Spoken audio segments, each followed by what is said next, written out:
Hello viewers, आज की इस वीडियो में बात करने वाले हैं मेंडलीफ की आवर्त सारणी के बारे में। पिछले वीडियो में बात कर रहे थे कि मेंडलीफ की आवर्त सारणी किस नियम पर आधारित है, उन्होंने किस क्रम में व्यवस्थित किया।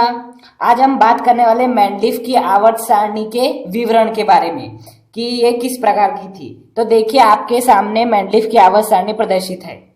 मेंडलीफ की आवर्त सारणी में जो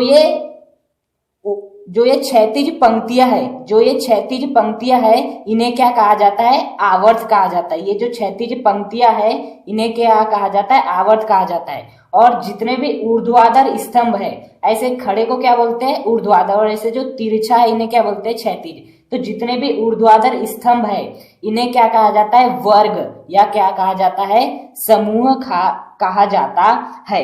तो बताइए, मेंडलीफ की आवर्त सारणी में कितनी क्षैतिज पंक्ति है? मेंडलीफ की आवर्त सारणी में 1 2 3 4 5 6 7 क्षैतिज पंक्तियां, अर्थात मेंडलीफ की आवर्त सारणी में कितने आवर्त है? 7 आवर्त है। अब मेंडलीफ की आवर्त सारणी में ऊर्ध्वाधर स्तंभ कितने हैं? 1 2 3 4 5 6 7 8। कितने ऊर्ध्वाधर स्तंभ है? 8 ऊर्ध्वाधर स्तंभ है। और ये जो आपको एक अतिरिक्त जो ऊर्ध्वाधर स्तंभ दिख रहा है, इसे कहा जाता है शून्य समूह। इसे बाद में जोड़ा गया था।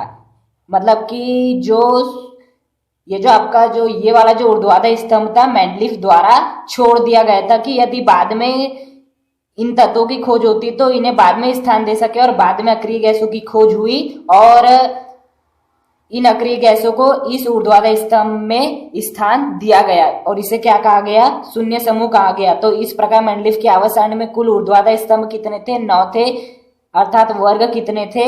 9 थे। अब आप यहाँ एक बात ऑब्जर्व करिए कि जो प्रत्येक जो वर्ग है, 8वां जो 9वां वर्ग था, उसको छोड़कर जो प्रत्येक जो वर्ग है, 2 उपवर्ग ए और बी में कैसा है? विभक्त है। देखिए, पहला वर्ग भी ए और बी में विभक्त है, दूसरा वर्ग भी ए और बी में, तीसरा, चौथा, पांचवा, छठवां, सातवां, ये सभी वर्ग किसमें? ए और बी में कैसे विभक्त है? किंतु 8वां वर्ग किसी उपवर्ग में विभक्त नहीं है। और जो शून्य समूह है, वो भी किसी उपवर्ग में विभक्त नहीं है। इनमें सभी अक्रिय गैसें है। देखिए, अब किसी भी वर्ग की जो उपवर्ग ए है, उसमें सामान्य तत्व है। कैसे तत्व है? सामान्य तत्व है। और जो उपवर्ग बी है, जो आपका उपवर्ग बी है, उसमें जितने भी तत्व है, देखिए कौन कौन से तत्व है? कॉपर, यह है आपका एजी और यह आपका एयू। ये सभी तत्व कौन से तत्व माने जाते हैं? संक्रमण तत्व। और ये जो hydrogen, lithium, sodium, potassium, rubidium, caesium, francium, ये सभी कैसे तत्व है आपके? ये सभी सामान्य तत्व है। इसी प्रकार दूसरे वर्ग में जो ए उपवर्ग है, उसमें सभी सामान्य तत्व है। और जो बी उपवर्ग है, उसमें जो जिंक है, कैडमियम है, पारा है, अर्थात जिसे एजियम, मरकरी भी कहते हैं, वो कैसा है? संक्रमण तत्व है। तो इसी प्रकार जितने भी आपके पास वर्ग है, उनमें जितने भी उपवर्ग है, तो उसमें जो ए उपवर्ग है, उसमें सामान्य तत्व है। और जो बी उपवर्ग है, उसमें कैसे तत्व है? संक्रमण तत्व है। तो ये था जो मेंडलीफ की जो आवर्त सारणी था, उसमें ऊर्ध्वाधर जो स्तंभ थे, अर्थात वर्गों के विषय में आपको कुछ मैंने जानकारी दिया। अब देखिए आवर्त। यदि आप पहले आवर्त की बात करें तो केवल कितने तत्व है? इसमें केवल 2 तत्व है, हाइड्रोजन और हीलियम। इसलिए इसे कौन सा आवर्त कहा जाता है? अति लघु आवर्त कहा जाता है। इसलिए जो मेंडलीफ की आवर्त सारणी का जो पहला आवर्त है, उसे अति लघु आवर्त कहा जाता है। जो आपका जो दूसरा आवर्त है, उसमें कितने तत्व? जरा ध्यान से देखिए, 1 2 3 4 5 6 7 8 तत्व है। इसलिए इसे कौन सा आवर्त कहा जाता है? इसे लघु आवर्त कहा जाता है। कैसा आवर्त कहा जाता है? लघु आवर्त। अर्थात द्वितीय आवर्त को कैसा बोलते हैं? लघु आवर्त, क्योंकि इसमें केवल कितने तत्व है? 8 तत्व है। तीसरे आवर्त की बात करें, 1 2 3 4 5 6 7 8। तीसरे आवर्त में भी कैसे कितने तत्व है? 8 तत्व है। अतः इस आवर्त को भी क्या कहा जाता है? लघु आवर्त कहा जाता है। अब हम चौथे आवर्त की बात करें तो यहाँ कितने तत्व है? 1 2 3 4 5 6 7 8 9 10 11 12 13 14 15 16 17 18। इसमें कैसे तत्व है? 18 तत्व है। जो चौथा आवर्त है, उसमें कुल मिला के कितने तत्व है? 18 तत्व है। तो इसे कैसा आवर्त कहते हैं? हम दीर्घ आवर्त कहते हैं। चौथे आवर्त को क्या बोलते हैं? हम दीर्घ आवर्त कहते हैं। अब यदि हम 5वें आवर्त की बात करें तो इसमें भी कितने तत्व है? 18 तत्व है। अतः इसे भी हम कैसा तत्व इसे भी हम कैसा आवर्त कहते हैं? दीर्घ आवर्त कहते हैं। अब हम बात कर लेते हैं छठे आवर्त की। तो छठे आवर्त में देखिए कितने हैं? 1 2 3 4 5 6 7 8 9 10 11 12 13 14 15 16 17 18 ये हो गए। और जो ये देख रहे हैं आप यहाँ लैंथेनाइड, यहाँ क्या देख रहे हैं आप? लैंथेनियम, इसे बोलते हैं लैंथेनियम। तो लैंथेनियम के बाद क्या लगा है? स्टार लगा है। और देखिए लैंथेनियम का परमाणु क्रमांक कितना है? 57। उसके बाद सीधे क्या आ गया? हैफनियम आ गया, जिसका परमाणु क्रमांक कितना है? 72। अर्थात बीच के जो 14 तत्व थे जिन्हें हम लैंथेनाइड तत्व कहा जाता है। देखिए यहाँ एक स्टार के नीचे क्या लगा है? लैंथेनाइड श्रेणी लिखा है। तो अर्थात यहाँ से लेके जो बीच के जो 14 तत्व है वो यहाँ प्रदर्शित नहीं किए गए। क्यों नहीं किए गए? क्योंकि इनके जो गुणधर्म थे वो इन तत्वों से नहीं मिलते थे। और आवर्त सारणी का मतलब ही क्या है कि आप जो तत्वों को जो व्यवस्थित करेंगे वो इस प्रकार करेंगे कि उनके गुणधर्म मिलते हो। तो लैंथेनाइड तत्वों को स्थान नहीं दिया गया इनके साथ। 57 के बाद सीधे 72 आ गए, क्योंकि इनके गुणधर्म समान मिलते हैं। और जो लैंथेनाइड तत्व थे उनको अलग से स्थान दिया गया। तो इस प्रकार यहाँ कुल कितने तत्व? 18। और ये इसके बाद के 14, तो कितने हो गए? 32 तत्व। अतः छठवें आवर्त में कुल कितने तत्व थे? 32 तत्व थे। कितने तत्व थे? 32 तत्व थे। अतः इसे कैसा बोलते हैं? अति दीर्घ आवर्त। कैसा बोलते हैं इसे? अति दीर्घ आवर्त कहते हैं। और जो हम सातवें आवर्त की बात करते हैं तो यहाँ कितने तत्व जरा ध्यान से देखिए? 1 2 3 4 5 6 7 8 9 10 10 प्लस 14, 10 प्लस 14 कितना होता है? 40। 10 प्लस 14 अर्थात 24, ये होगा 24। तो इसमें कुल मिला के कितने तत्व है? 24। लेकिन मेंडलीफ जो थे उन्होंने बोले थे कि नहीं, इसमें 24 नहीं, इन्होंने कुछ स्थान और रिक्त छोड़ दिया था। हालांकि यहाँ एक ही स्थान दिखाया गया है, इन्होंने 4 स्थान शेष छोड़ दिया था, यहाँ एक ही स्थान दिखा दिया गया है। तो इस प्रकार जो इस आवर्त में कुल तत्वों की संख्या कितनी हुई? 20 कितनी हो गई? 28। जो आपका जो सातवां आवर्त था उसमें अभी आपको कितने तक दिख रही है? यहाँ से तो देखे तो 10, और ये इसके बाद के कितने? 14 तत्व, जो कि गुणधर्म समान न होने के कारण अलग कर दिए गए, वो हो गए 14 तत्व। तो 10 प्लस 14 24, और इन्होंने 4 स्थान से छोड़ दिया था। तो इस प्रकार उनके अनुसार सातवें आवर्त में कितने तत्व आने चाहिए थे?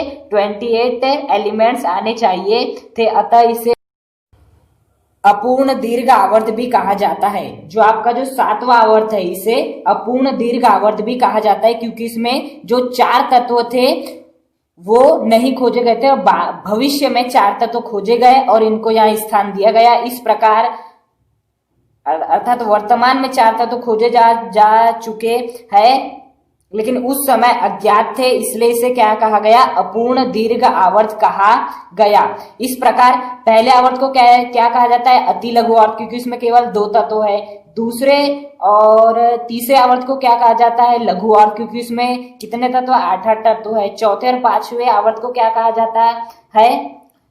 दीर्घ आवर्त कहा।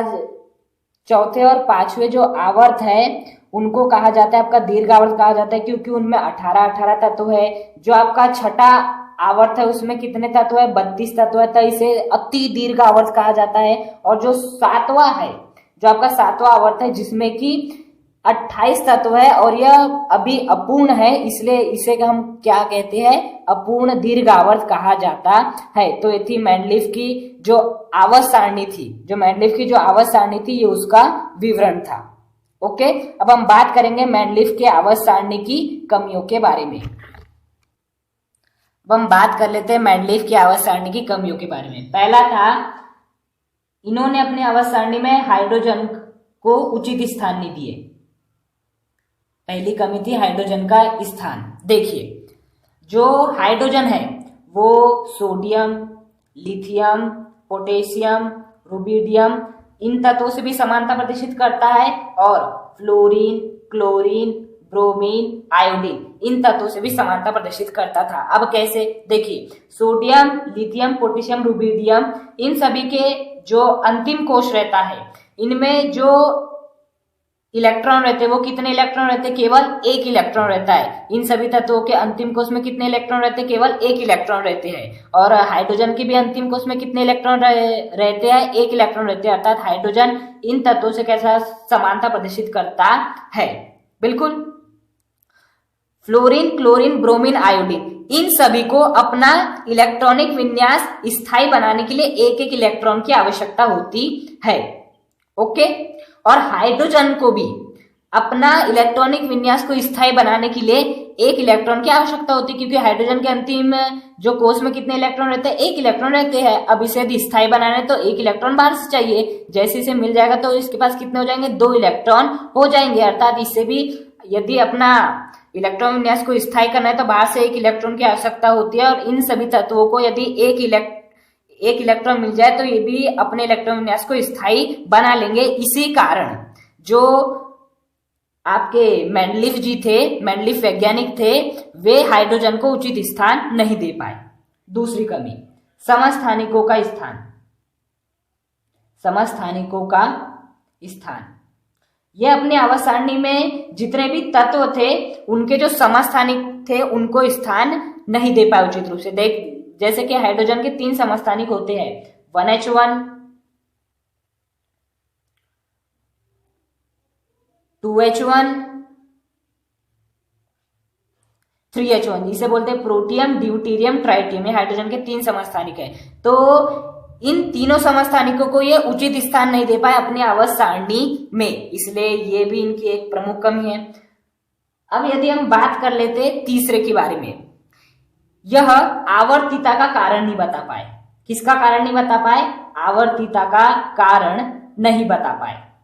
अर्थात क्या हो, इसका मतलब क्या होता है?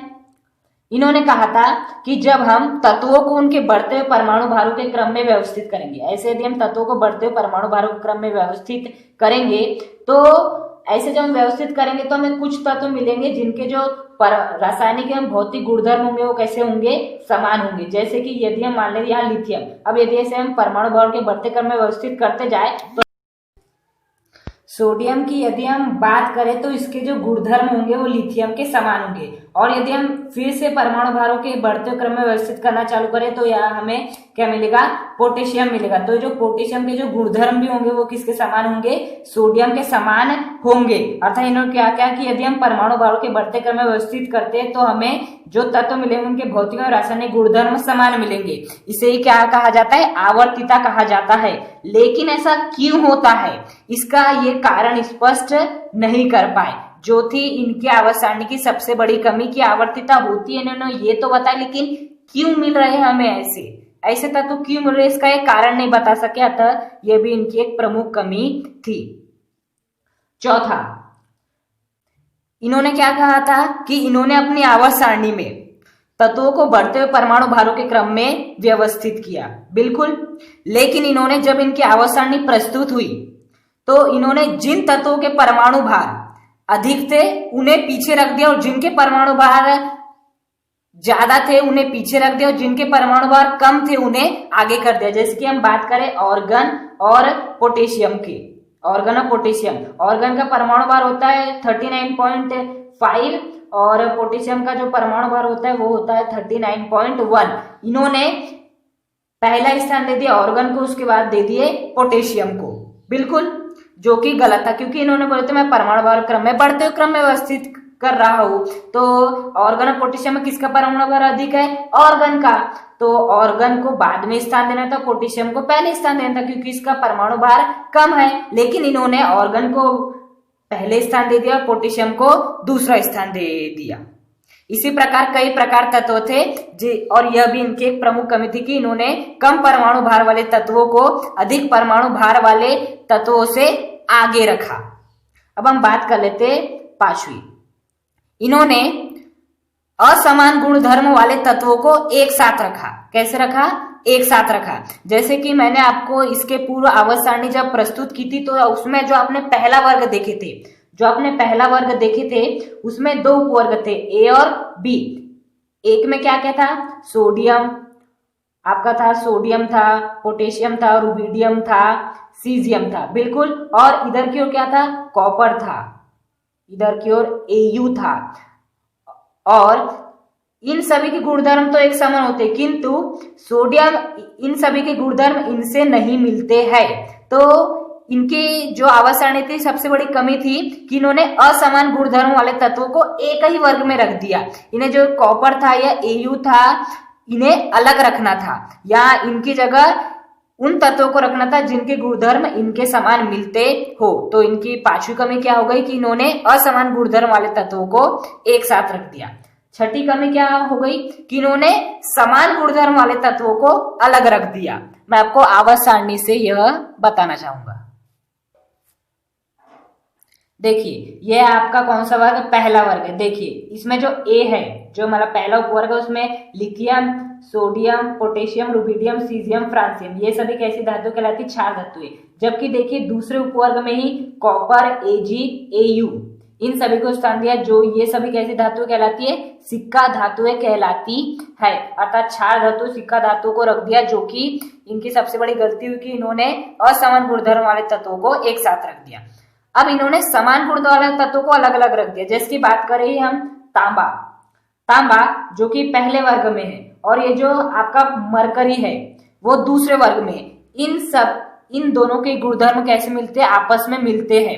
जैसी प्रकृति पर जैसे रासायनिक गुणधर्म प्रदर्शित करता है वैसे ही रासायनिक गुणधर्म प्रदर्शित करता है। जैसा ये भौतिक गुणधर्म प्रदर्शित करता है वैसे ही भौतिक गुणधर्म प्रदर्शित करता है। इनको अलग अलग रखा था। छठवीं कमी क्या हो गई कि इन्होंने समान गुण वाले तत्वों को अलग अलग रखा। तो ये थी मेंडलीव की आवर्त सारणी की कुछ प्रमुख कमियां। यदि आपको ये वीडियो पसंद आए तो इस वीडियो को अधिक से अधिक लाइक करें, चैनल को सब्सक्राइब करें। Thank you.